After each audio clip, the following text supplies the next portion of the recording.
ये जान तू हमरा के बर्बाद कर देलू। आखिर हम का गलती के लिए रही का तारा दिल में दया नहीं खे। जा जा तरु तो जा, लेकिन एक बात याद रखिए, अपना दिल से कबो नाम तहार ना भूला पाए, ना भूला पाए। नेहा नौनित राजा भेलो हन गलती की सुने गे रानिया, तोरा से के लियो जे प्यार गे। चल गेल ही दूसरा घरे बन के दुल्हनिया, आफत में पड़ल छै परान गे। चल गेल ही दूसरा घरे बन के दुल्हनिया, आफत में फसल छै परान गे। तोरा से प्यार को के गलती गे के लियो, बन गेल ही दोसरा के जान गे। चल गेल ही ससुरा तू छोड़ो के रोनिया, बन गेल ही दोसरा के जान गे। चल गेल ही ससुरा छोड़ के तू गे रानिया, बन गेल ही दोसरा के जान गे।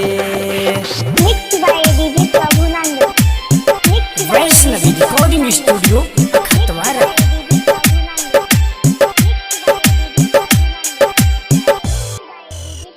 म्यूजिक बाय नेहा नौनित राजा।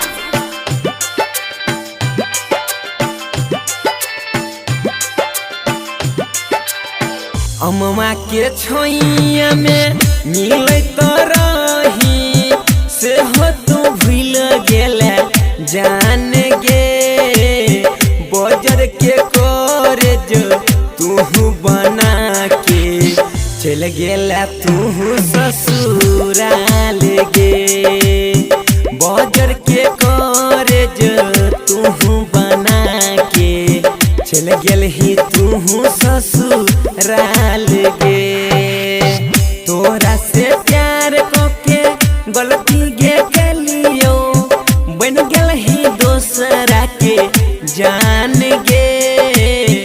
चल गेल ही ससुरा तू छोड़ो के रोनिया, बन गेल ही दोसरा के जान गे।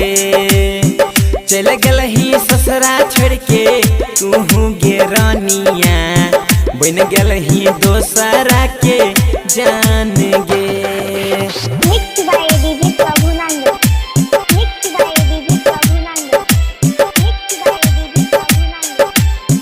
म्यूजिक बाय नेहा नौनित राजा।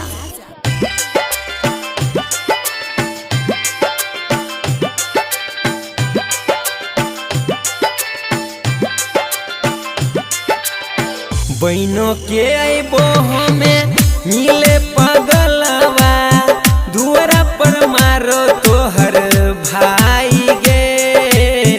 बनलो कसैया तोहर घरवा के लोगवा, बन गेला तू हर जाई गे।